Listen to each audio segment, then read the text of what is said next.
अस्सलाम वालेकुम class, welcome to my channel this is your science teacher Ayesha Zulfiqar. तो आज से हम अपनी 6th क्लास की जनरल साइंस का up to date syllabus 2026 start करने जा रहे हैं। बेसिकली बहुत से ऐसे स्टूडेंट थे जिन्होंने ये रिक्वेस्ट थी कि मैम हमें 6th क्लास की जो साइंस है उसका सिलेबस स्टार्ट करवा दें, क्योंकि 2-3 वीडियो मैं इस चैनल पर अपलोड की थी, उसके बाद मैंने कोई भी वीडियो अपलोड नहीं कर पाई due to some reason. Okay, तो आज से हम अपनी 6th क्लास की जनरल साइंस का इस सिलेबस स्टार्ट करने जा रहे हैं और कंटिन्यूसली मैं इसी चैनल पे अपनी ये सारी वीडियो अपलोड करूँगी। तो 6th क्लास की जो जनरल साइंस का सबसे पहले आज जो हम चैप्टर स्टार्ट करने जा रहे हैं, चैप्टर है that name is human digestive system, chapter 4 है। तो बेसिकली आपको इस वीडियो को साथ साथ ही वॉच करना है। मैं कंटिन्यूसली डेली की डेली एक लेक्चर वीडियो अपलोड करूँगी ताकि आप रोज़ाना इसको देखें और इससे फ़ायदा लें। दूसरी बात ये है कि आपने रिव्यू में इसको ज़रूर देना है, यानी कि रिव्यू देने का मकसद ये है कि अपने कमेंट बॉक्स में ज़रूर बताना है कि आपको किस तरह का लेक्चर चाहिए, यानी कि आप रिटन फॉर्म में चाहिए या आपको ऐसे ही बुक से रीड आउट करवा के और साथ में आपको अंडरलाइन करवा के और साथ में आपको इंपॉर्टेंट शॉर्ट क्वेश्चन जैसे कि आज मैं आपको करवाऊँगी ये वैसे चाहिए। अगर आप प्रेजेंटेशन फॉर्म में चाहिए तो आप बता सकते हैं। दूसरी बात ये है कि मैं जो वीडियो अपलोड करूँगी इसमें आपने मेरा साथ देना है। साथ देने का मकसद ये है कि आपने डेली ये वीडियो देखनी है, क्योंकि अगर जब तक आप देखेंगे नहीं तो फिर मेरी हौसला अफजाई नहीं होगी। फिर मैं इसी वजह से ये चैनल पर पहले भी जो वीडियो अपलोड की थी फिर मैंने छोड़ दी थी, क्योंकि मैं 6th क्लास के ज़ाहिर छोटे बच्चे होते हैं तो मोस्टली स्टूडेंट के पास जैसे इनके ज़्यादा मोबाइल यूज़ नहीं करते, तो मोस्टली पेरेंट ही मोबाइल यूज़ करते हैं। तो इनके लिए मेरा यही सजेशन है कि काइंडली टीचर्स और पेरेंट मेरा इस जर्नी पे साथ दें। तो सबसे पहले आज हम अपना चैप्टर 4 स्टार्ट करेंगे, इसके बाद मैं आपको इसकी exercise, short question, long question read out करवाऊंगी। तो सबसे पहले आज का लेक्चर काफ़ी ज़्यादा लेंथी होने वाला है, तो बी पेशेंट। सबसे पहले आज हम अपने चैप्टर 4 में ह्यूमन डाइजेस्टिव सिस्टम के बारे में पढ़ेंगे। ह्यूमन डाइजेस्टिव सिस्टम क्या है? बेसिकली ह्यूमन डाइजेस्टिव सिस्टम होता है निज़ाम में, यानी कि इंसानी निज़ाम हिज़ाम। अब ह्यूमन का हमें पता है कि जैसे हर चीज़ के अंदर कोई ना कोई फंक्शन परफॉर्म कर रहा होता है, इसी तरह इंसानी बॉडी के अंदर भी हमारे अंदर जो कुछ ऑर्गन होते हैं जो कि कुछ काम सर अंजाम दे रहे होते हैं, यानी कि हर ऑर्गन का एक अपना काम होता है। अब वो ऑर्गन कौन से होते हैं ये हम इसी चैप्टर में डिटेल में देखेंगे। तो ह्यूमन डाइजेस्टिव सिस्टम है बेसिकली चैप्टर का नेम, इंसानी निज़ाम हिज़ाम, इसका उर्दू मायने है। सबसे पहले वोकैबुलरी है। इस वोकैबुलरी में बेसिकली आपको डेफिनेशन दी गई है। इन डेफिनेशन में सबसे पहले है ग्लैंड की डेफिनेशन है।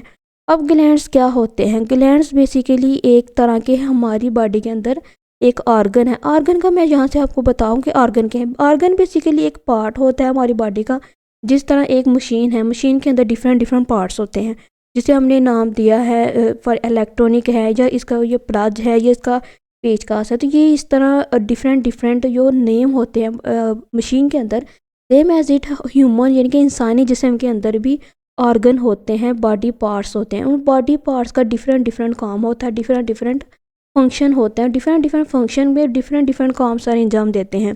फॉर एग्जांपल सबसे पहले आपकी बुक पे दी गई है वोकैबुलरी। ये बेसिकली डेफिनेशन है जो कि आपको याद करनी ही करनी है। अब ग्लैंड की सबसे पहले डेफिनेशन है ऑर्गन इन आवर बॉडी, यानी कि एक ऐसा हिस्सा हमारी बॉडी में होता है विच सीक्रेट, जो कि जज़ब करता है इंजाइम एंड हार्मोन, यानी कि एक ऐसा हिस्सा जो हमारी बॉडी में इंजाइम को जज़ब करता है और हार्मोन को जज़ब करता है, उसे हमने ग्लैंड का नाम दिया है, जिसे हम क्या कहेंगे? ग्लैंड्स कहेंगे। दूसरी definition that is enzyme.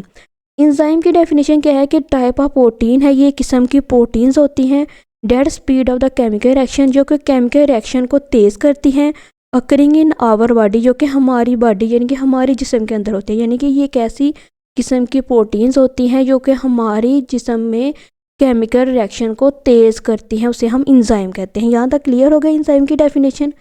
Third definition है स्लाइवरी, जिनके स्लीवरी भी ग्लैंड कहते हैं हम, स्लाइवरी ग्लैंड भी कुछ इसे कहते हैं। लेकिन स्लीवरी ग्लैंड क्या है?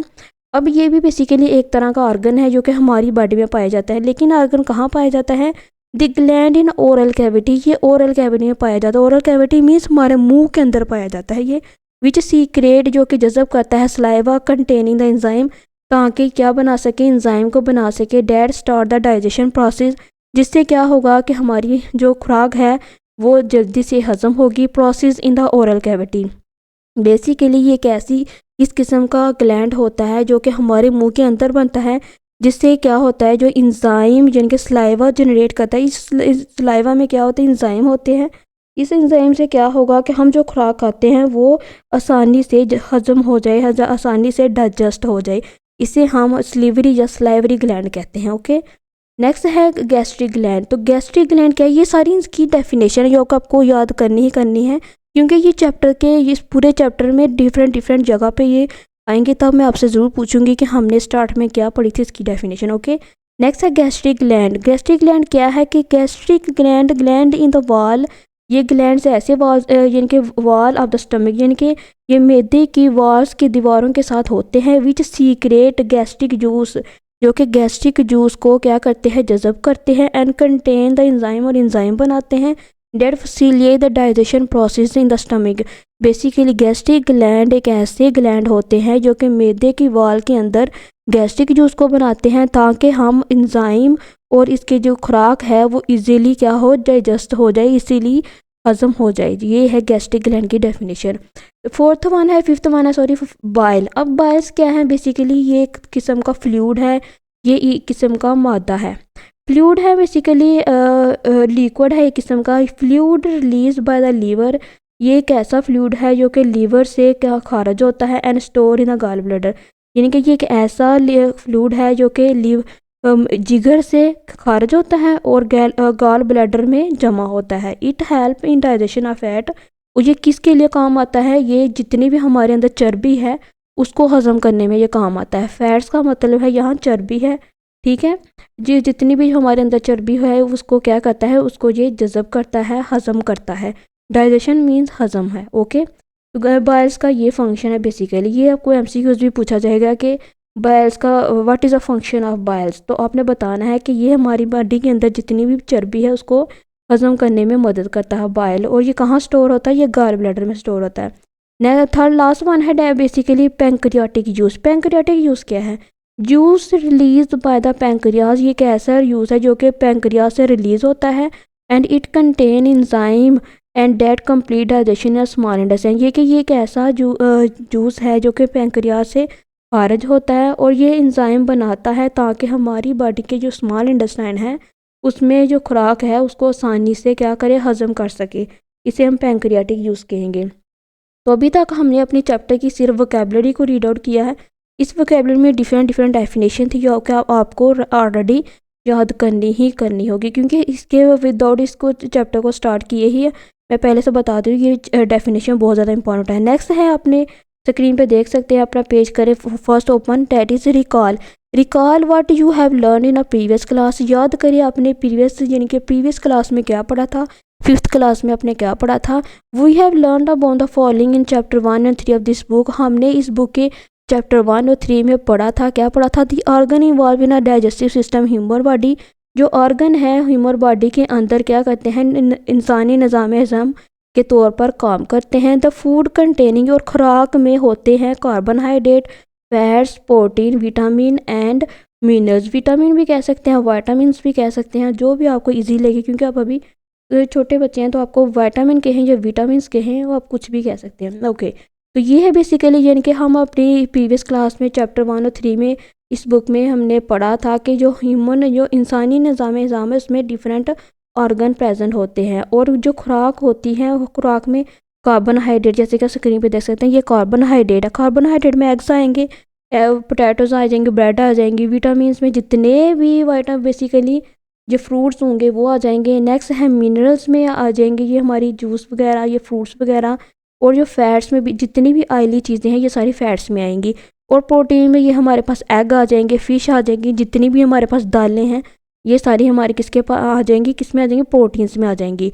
तो ये है बेसिकली ह्यूमन डाइजेस्टिव सिस्टम। और इस ह्यूमन डाइजेस्टिव सिस्टम में डिफरेंट ऑर्गन है, और ये different organ different function perform करते हैं, जिनके डिफरेंट काम अंजाम देते हैं।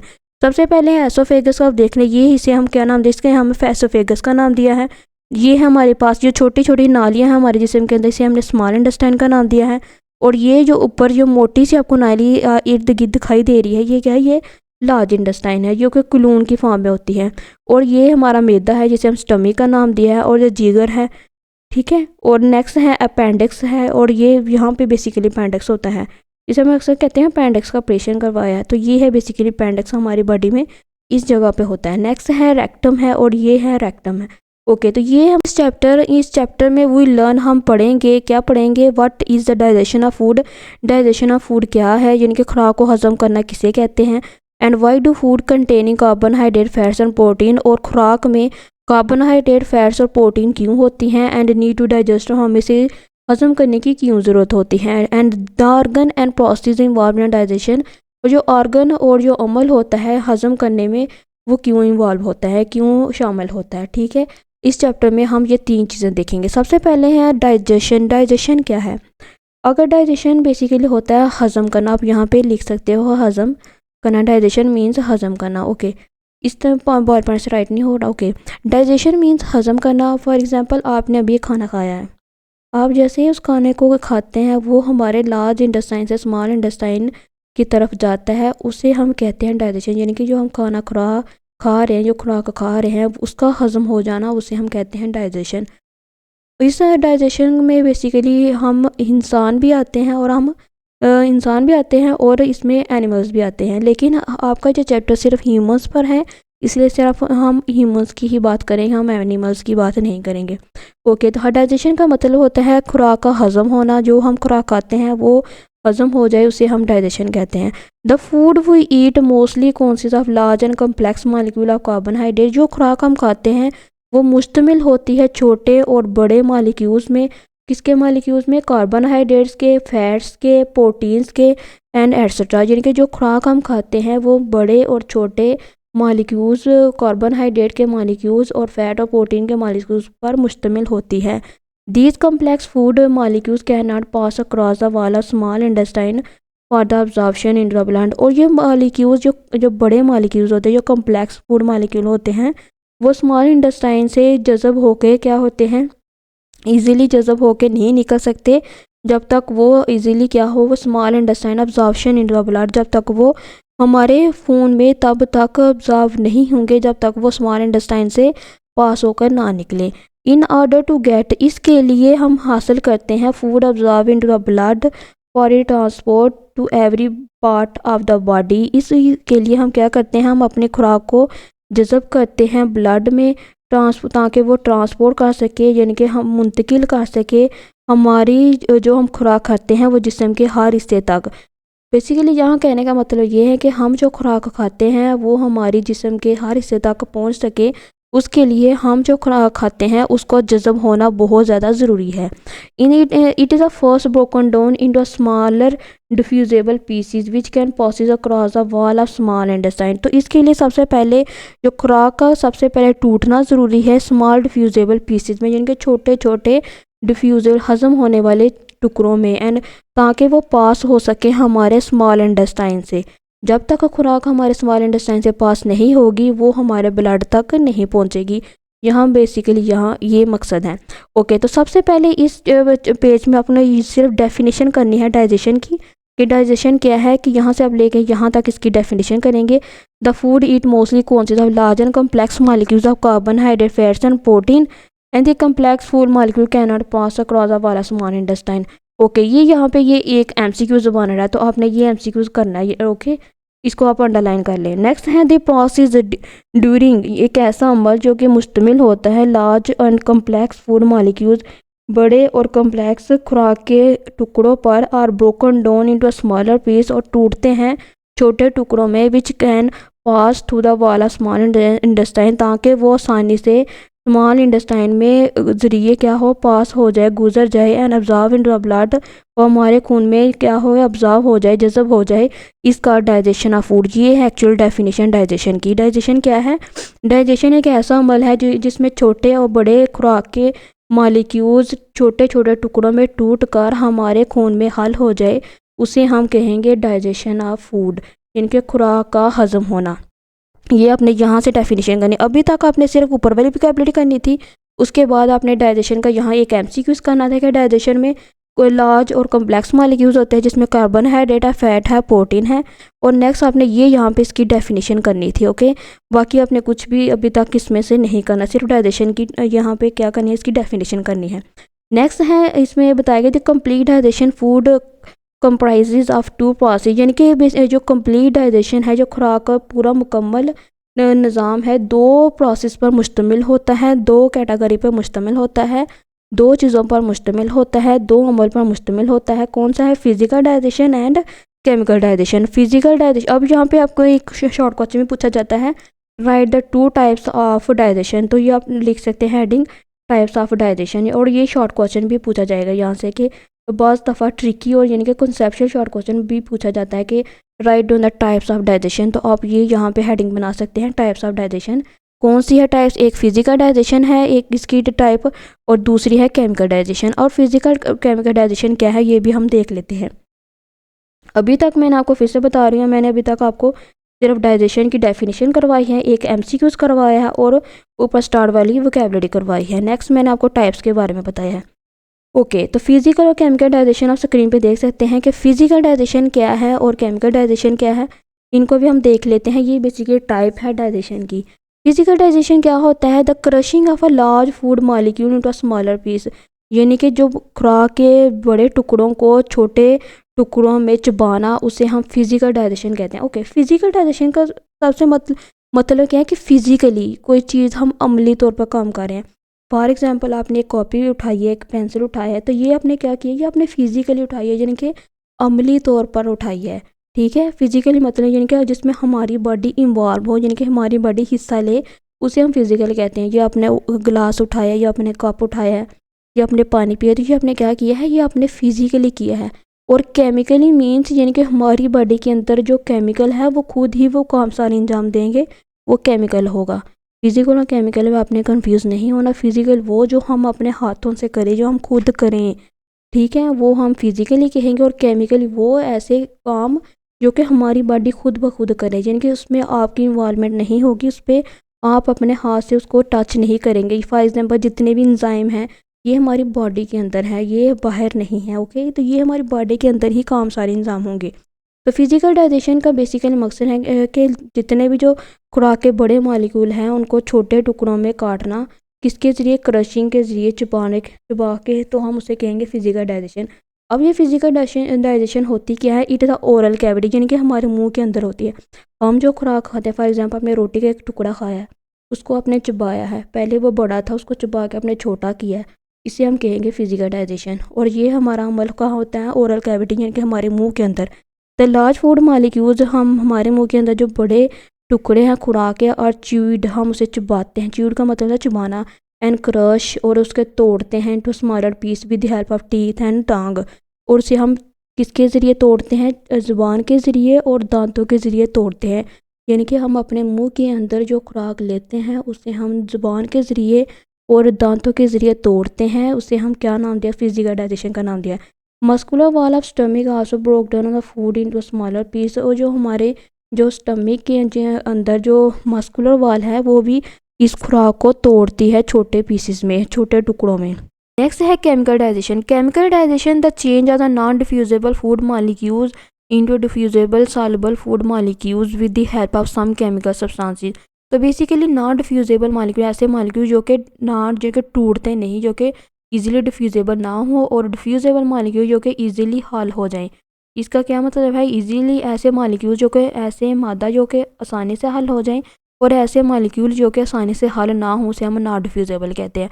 ओके, तो ऐसे मॉलिक्यूल जो कि ना हल होने वाले हों, उनका आसानी से हल होने वाले मॉलिक्यूल्स में बदलना, किसके ज़रिए बदलना? चेंज का मतलब होता है बदलना। किसके ज़रिए बदलना? केमिकल सब्सटेंसेस, यानी कि केमिकल मादे के ज़रिए बदलना, उसे हमने नाम दिया है केमिकल डाइजेशन का। तो ये केमिकल डाइजेशन की डेफिनेशन। तो अभी मैंने आपको बताया था कि कुछ ऐसे एंजाइम हमारी बॉडी के अंदर, कुछ ऐसे केमिकल होते हैं जो कि ऐसी खुराक को जो कि टूट नहीं सकती, उस खुराक को तोड़ते हैं। किसके ज़रिए? कुछ केमिकल्स के ज़रिए। और वो केमिकल कौन सा है? एंजाइम। तो ऐसे मालिक्यूल्स जो कि ना होने वाले केमिकल्स, यानी कि ना हल होने वाले खुराक के मालिक्यूल्स, हलशुदा होने वाले मालिक्यूल्स को में बदलना एंजाइम के ज़रिए, उसे हम केमिकल डाइजेशन कहते हैं। तो ये केमिकल डाइजेशन की डेफिनेशन है। तो सबसे पहले आपने फिजिकल डेफिनेशन, फिजिकल की यहाँ से लेके तो यहाँ तक करनी है फिजिकल डाइजेशन की डेफिनेशन, और केमिकल की यहाँ से लेके यहाँ तक करनी है। ओके, तो हम पढ़ रहे थे कि enzyme are special type of protein. Enzyme खास किस्म के प्रोटीन से मिलकर बने होते हैं जो कि केमिकल रिएक्शन को तेज़ करते हैं। डिफरेंट केमिकल प्रोसेस के ज़रिए मुख्तलिफ केमिकल प्रोसेस के ज़रिए, जिसमें है अमाइलेज है, लाइपेज है, प्रोटीएज है। ये क्या है? ये बेसिकली इंजाइम के नेम है। अगर आपसे पूछा जाए कि इंजाइम की डेफिनेशन के बाद, यानी कि इंजाइम जो केमिकल रिएक्शन में जो इंजाइम होते हैं उसकी एग्जांपल्स के अक्सर एमसीक्यूज पूछा जाता है, तो आपने बताना है कि इंजाइम के कौन कौन सी एग्जांपल हैं। डेट इज़ अमाइलेज है, लाइपेज है, प्रोटीएज है। ये क्या है? ये इंजाइम के नेम है। ये एमसीक्यूज भी पूछा जाएगा आपसे। यहाँ पे आप एमसीक्यूज की हेडिंग देख सकते हैं। नेक्स्ट है are the example of some enzyme that are involved in digestion. इनमें से कुछ ऐसे एंजाइम है जो कि डाइजेशन में, जो खुराक को हजम करने में मदद करते हैं। These enzyme change the composition of a substances. और ये एंजाइम क्या करते हैं? कंपोजिशन, यानी कि जो सब्सटेंसेस है उसकी स्ट्रक्चर को चेंज कर सकते हैं। But do not undergo any change in their own composition.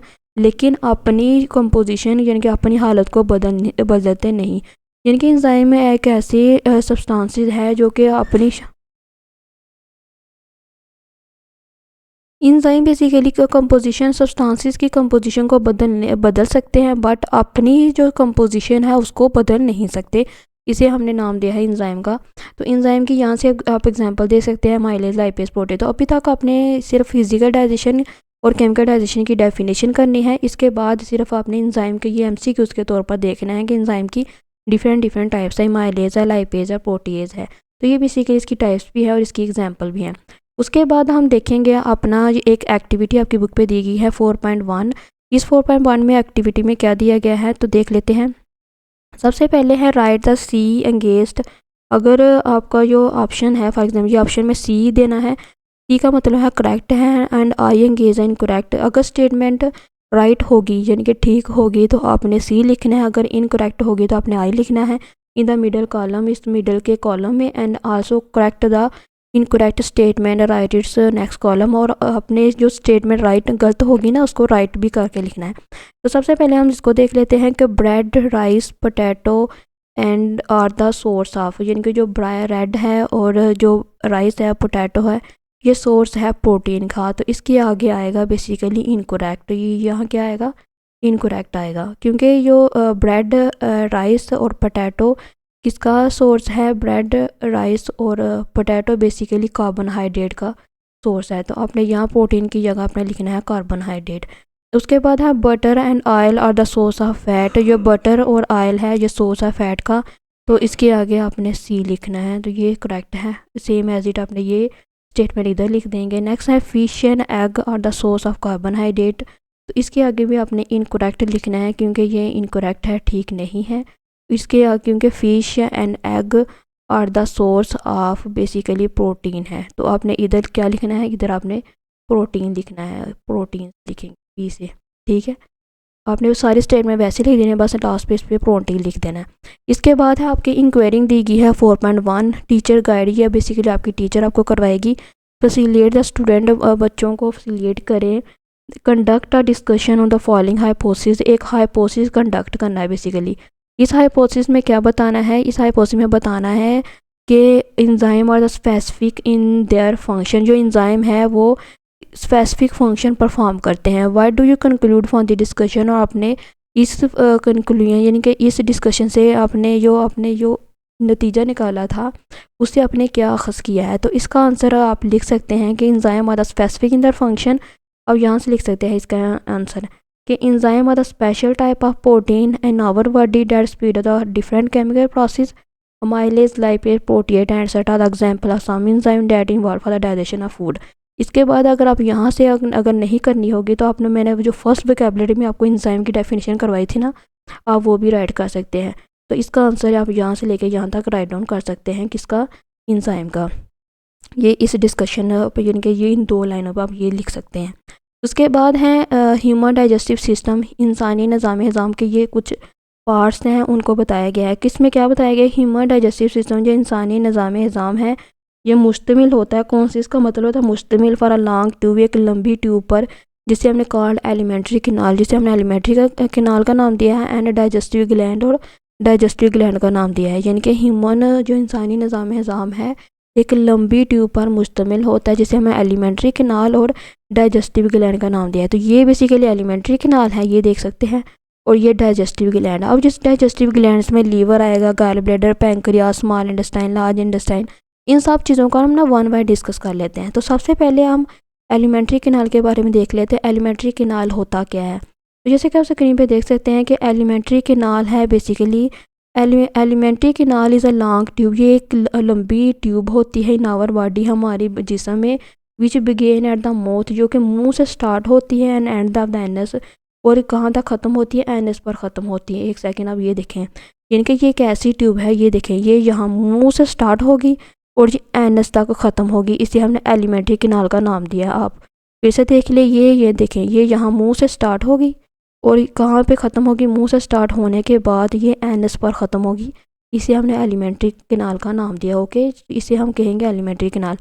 इसे हमने एलिमेंट्री कैनाल का नाम दिया है। नेक्स्ट है इसमें कि एट द डिफरेंट रीजन, इसके मुख्तलिफ हिस्सों में alimentary canal shape into a specific structure और organ which perform the specific function. और जो एलिमेंट्री की जो शेप है, जो इसकी साख्त है, ये मुख्तलिफ काम सर अंजाम देती है हमारी जिस्म के अंदर। दीज आर्गन, ये आर्गन है पर मुश्तमिल है oral cavity, oesophagus, stomach, small intestine, large intestine. तो ये सारे ये क्या है? आर्गन है हमारी बॉडी के अंदर, जो कि एलिमेंट्री कैनाल के ज़रिए हमारी बॉडी में काम सारे अंजाम देते हैं, फंक्शन परफॉर्म करते हैं। फंक्शन का मतलब होता है काम सारे अंजाम देते हैं। तो सबसे पहले हम ओरल कैविटी के बारे में देख लेते हैं कि ओरल कैविटी में क्या बताया गया है। तो जैसे कि आप स्क्रीन पे देख रहे हैं कि ओरल कैविटी क्या है। ओरल कैविटी में पहले भी बता चुकी हूँ। ओरल कैविटी मतलब मुंह में जो भी काम हम सारे अंजाम देते हैं, फॉर एग्जांपल चबाना है, खुराक को तोड़ना है, उसके बाद खुराक को निगलना है, तो ये सारी चीज़ें क्या है? ओरल कैविटी में आएंगी। तो ओरल कैविटी में क्या बताया गया आपकी बुक पे? Oral cavity mouth lead to the oral cavity. तो माउथ से यानी कि मुंह से हम क्या करते हैं? ओरल कैविटी के काम सारे अंजाम देते हैं। And in the oral cavity there are the present 4 type of teeth. और इस ओरल कैविटी में बेसिकली हमारे मुंह के अंदर का 4 किस्म के दांत प्रेजेंट होते हैं। कितने किस्म के? 4 किस्म के। ये आपको MCQs पूछा जाएगा कि how many type of teeth in our mouth. तो आपने बताना है कि 4 टाइप ऑफ टीथ। फर्स्ट है इंसीजर है, कैनाइन है, प्री मोलर है, मोलर है। सबसे पहले इंसीजर की बात करें तो ये बेसिकली इंसीजर होता है। ये इस तरह के एक बारीक सा जो दांत है हमारी मुंह के अंदर, आपने देखा होगा, ये लेफ़्ट साइड पे होता है और राइट साइड पे ये बारीक सा दांत। उसके बाद एक चौड़ा सा और इस तरह नुकीला सा दांत होता है, ये इसे हम नाम दिया कैनाइन का। और प्री मोलर बेसिकली जो छोटी दाढ़ होती है, और मोलर जो कि बड़ी दाढ़ होती है। आपने देखी होगी, अपना देखिएगा आज जब आप आईने के सामने जाएंगे। ओके, तो इसे हम कहेंगे प्री मोलर और मोलर, जो कि बड़ी और छोटी दाढ़ होती है, जिसे हम दाढ़ कहते हैं। ओके, विच काट जो कि क्या करती है हमें पता है, ये फूड को तोड़ती है, उसको चबाती है। Grind, cut and grind the food during the chewing action. जब हम खुराक को चबाते हैं तो ये इसको क्या करती है? तोड़ती है और छोटे पीस में तोड़ती है, उसको कट करती है, यानी कि उसको चबाती है। तो बेसिकली जो हमारे मुंह के अंदर जो ओरल कैविटी में जो खुराक होती है, उसे 4 किस्म के दांत तोड़ते हैं। उसमें इंसीजर है, कैनाइन है, प्री मोलर है, मोलर है, जो कि क्या करते हैं? खुराक को तोड़कर चबाकर छोटे छोटे टुकड़ों में करते हैं। At the floor of the oral cavity, oral cavity के फ्लोर में, यानी कि हमारे मुंह के फ्लोर में, यानी कि हमारे मुंह के फर्श में, देयर इज़ अ टंग। तो हमें पता क्या है? हमारे मुंह के फर्श में, हमारे मुंह के जो फर्श होता है उस पर क्या है? टंग है, ज़ुबान है। विच हैज़ टेस्ट बड, जो कि किसके लिए काम आती है? चखने के लिए काम आती है। टेस्ट बड आप यहाँ लिख सकते हैं, चखना। To taste a different kind of food, मुख्तलिफ किस्म के खुराक को चखने के लिए काम आती है। There are the 3 pair of salivary gland which open in the oral cavity to secrete the saliva. और इसमें क्या होते हैं? इसमें 3 किस्म के हिस्से होते हैं, जो कि सलाइवरी ग्लैंड से ओरल कैविटी में क्या करती है? सलाइवा को जज़ब करती है, सीक्रेट करती है। सलाइवा क्या है? ये मैंने वोकैबुलरी में इसकी डेफिनेशन बताई थी, मैं फिर से नहीं रिपीट करूँगी। मैंने बताया था कि जो फर्स्ट पे जो वोकैबुलरी है, जो डेफिनेशन है, बहुत ज़्यादा इंपॉर्टेंट है। ओके, यू विल लर्न, आप सीखेंगे about salivary gland and saliva in section 4.2। Same as it वही बात मैंने अभी बताई है कि आपने ऑलरेडी पढ़ चुके हैं सलिवरी ग्लैंड के बारे में, सलाइवा के बारे में। 4.2 में मैंने आपको बताया था वहाँ पे। च्यूइंग एक्टिविटी, यानी कि चबाने की सलाहियत। मिक्स सलाइवा, जिसमें थूक जमा होता है, थूक मिक्स होता है इन द फूड, खाने में, टू मेक इट सॉफ्ट, ताकि उसको क्या कर सके? उसको नरम कर सके। तो बेसिकली जैसे हम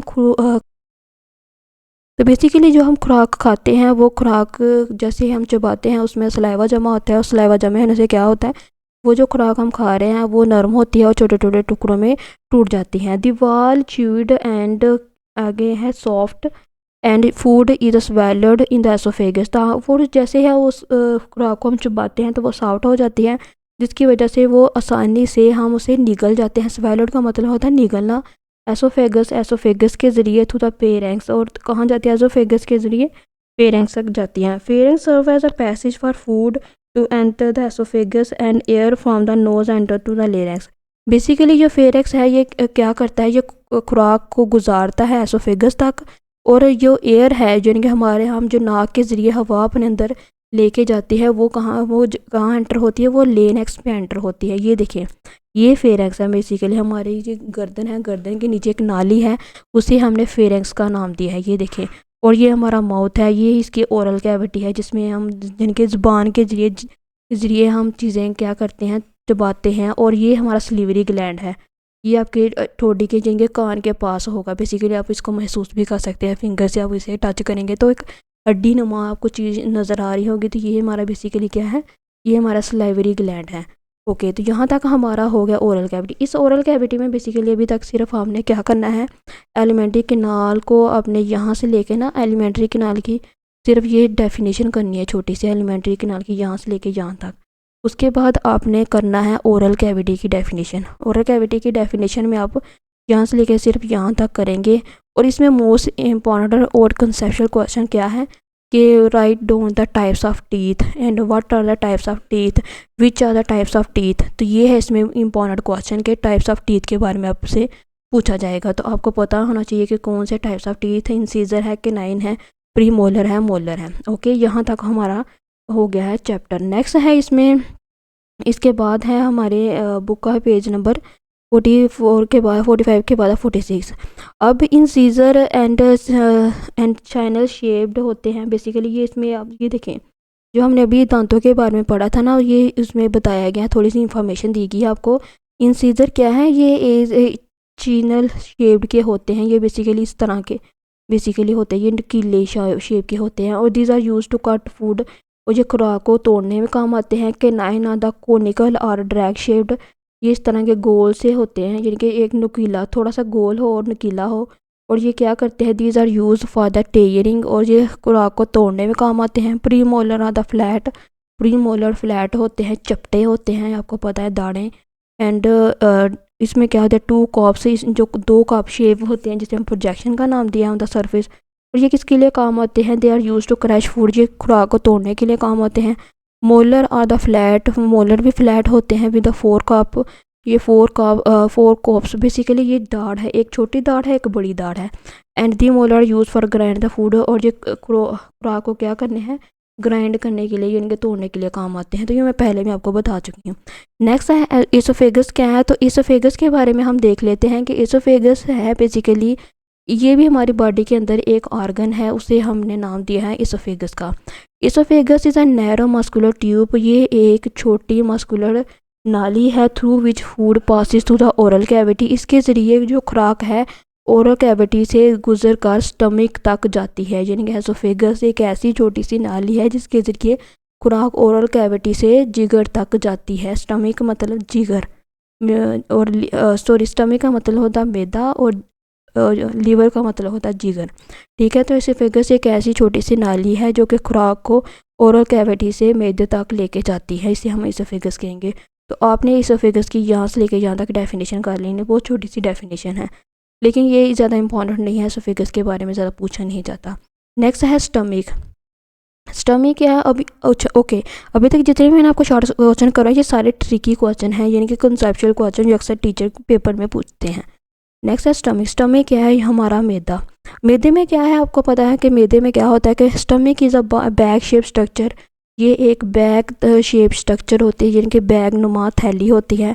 इट्स वॉल सीक्रेट, इसकी जो दीवारें होती है सीक्रेट जज़ब करती है लिक्विड कॉल गैस्ट्रिक जूस, यानी कि जो स्टमक है, जो मैदा है, ये एक बैग शेप यानी कि थैली नुमा स्ट्रक्चर होती है, और ये जो जज़ब करती है लिक्विड को, कौन सा लिक्विड, जिसे हमने गैस्ट्रिक जूस का नाम दिया है, और ये गैस्ट्रिक जूस कॉन्सिस्ट, ये गैस्ट्रिक जूस मुश्तमिल होता है hydrochloric acid, enzyme and water, यानी कि हमारे मैदे के अंदर हाइड्रोक्लोरिक एसिड होता है, इंजाइम होता है और पानी होता है। हाइड्रोक्लोरिक एसिड को हम हाइड्रोक्लोरिक एसिड ही कहते हैं उर्दू में भी इंग्लिश में भी, और इंजाइम को हम इंजाइम ही कहते हैं।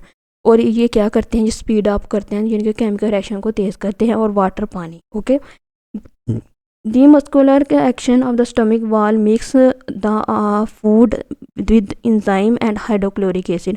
अब ये मस्कुलर एक्शन और जो स्टमक के जो वाल के अंदर प्रेजेंट होते हैं, ये क्या करते हैं, ये खुराक को मिक्स करते हैं, किसके ज़रिए, इंजाइम के ज़रिए और हाइड्रोक्लोरिक एसिड के ज़रिए खुराक को क्या करते हैं, मिक्स करते हैं, उसको हल करते हैं। दीज एसिड हेल्प, और ये एसिड क्या करते हैं, ये मदद करते हैं to kill the germ present in a food enzyme to break the large protein structure into a smaller piece. तो बेसिकली जो हाइड्रोक्लोरिक एसिड है और जो इंजाइम्स हैं, जितने भी हमारे मैदे के अंदर जो जरासीम हैं उनको ख़त्म करने में काम आते हैं।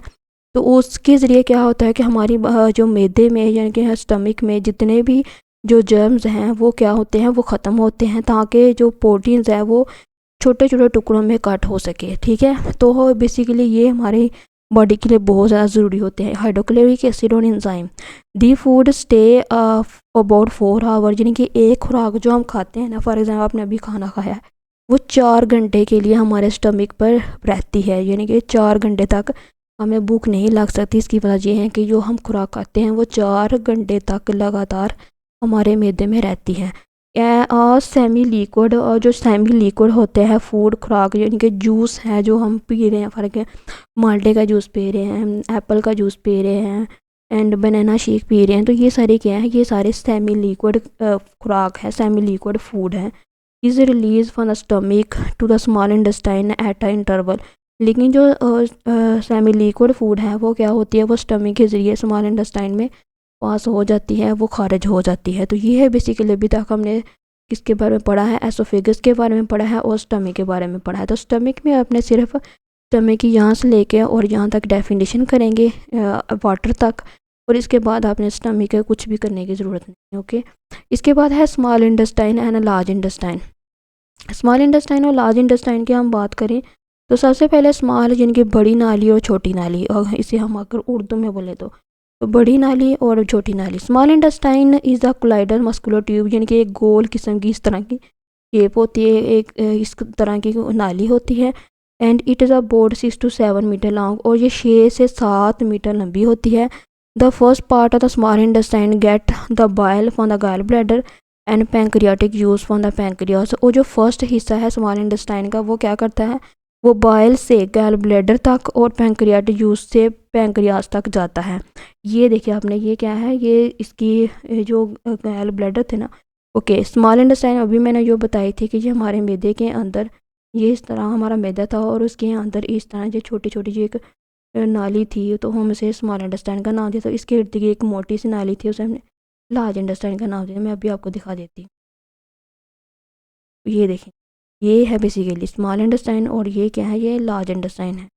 ये देखें, ये जो है, ये छोटी सी ये नाली जो हमारे मैदे के अंदर, ये स्मॉल इंटेस्टाइन है, और ये ऊपर जो मोटी सी एक नाली दिखाई दे रही है, ये एक लार्ज इंटेस्टाइन है। ओके, यहाँ तक वो क्लियर हो गया।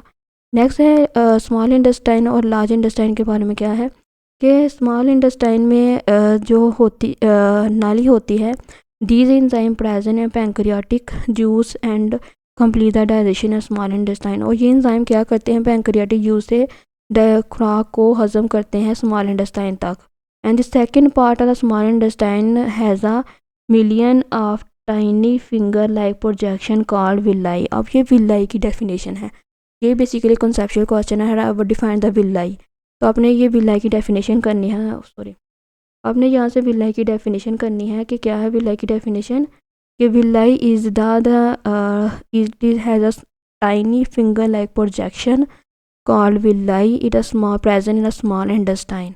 यहाँ से लेके ना आपने यहाँ से लेके इसकी यहाँ तक इसकी डेफिनेशन करेंगे, किसके, विलाई की डेफिनेशन। ये पॉइंट शॉर्ट क्वेश्चन है कि विलाई क्या है। Each villi consist of tiny blood vessel, और ये विलाई छोटी छोटी वेसल्स पर मुश्तमिल होती है। The digested food is absorb, और जो खुराक हजम जो अब्जॉर्ब होती है, जो जज़ब होती है through the wall of these villi, और इस वाल जो इसके वाल विलाई की वॉल के through and passes in the blood, हमारे ब्लड तक पहुंचती है।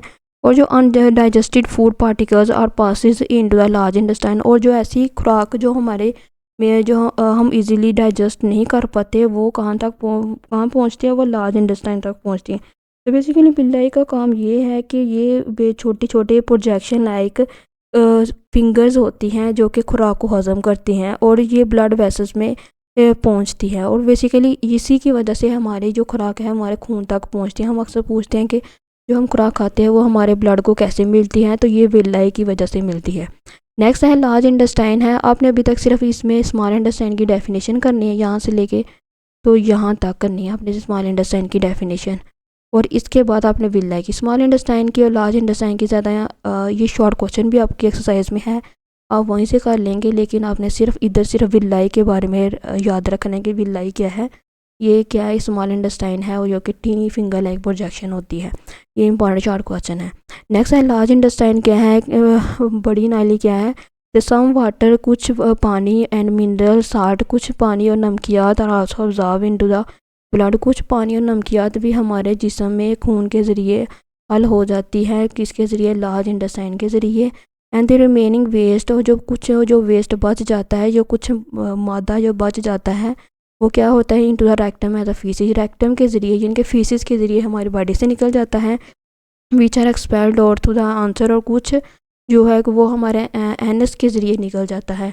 यानी कि लार्ज इंटेस्टाइन में जो हमारे जो खुराक जो पानी है और जो नमकियात है वो हमारे खून में जज़ब हो जाती हैं, लेकिन जो मादा बच जाता है वो फीसिस के ज़रिए हमारी बॉडी से निकल जाता है और एनस से ज़रिए यूरिन निकल जाता है, जिसे हम पेशाब, यानी कि एनस के थ्रू क्या निकलेगा, पेशाब निकलेगा। तो इस वजह से हमने छोटी नाली या मैदे की बड़ी नाली, ठीक है। तो ये था अभी तक का हमारा लेक्चर, कल हम इस चैप्टर को कंप्लीट करेंगे। तो अभी तक अगर आपको कोई भी क्वेश्चन वगैरह हो या कोई भी ऐसा पॉइंट्स हो आपको क्लियर नहीं हो तो आपको कमेंट बॉक्स में ज़रूर पूछिएगा। और ये मैं फिर से बता रही हूँ कि मैं ये सिर्फ आपकी वजह से ये सेक्शन स्टार्ट किया है इस क्लास की साइंस का, क्योंकि काफ़ी ज़्यादा कमेंट आ रहे थे। तो हम इंशाल्लाह इस क्लास की पूरी बुक को कंप्लीट ज़रूर करेंगे। तो मेरे चैनल को अभी तक आपने लाइक और सब्सक्राइब नहीं किया तो जल्दी से लाइक एंड सब्सक्राइब ज़रूर कीजिएगा।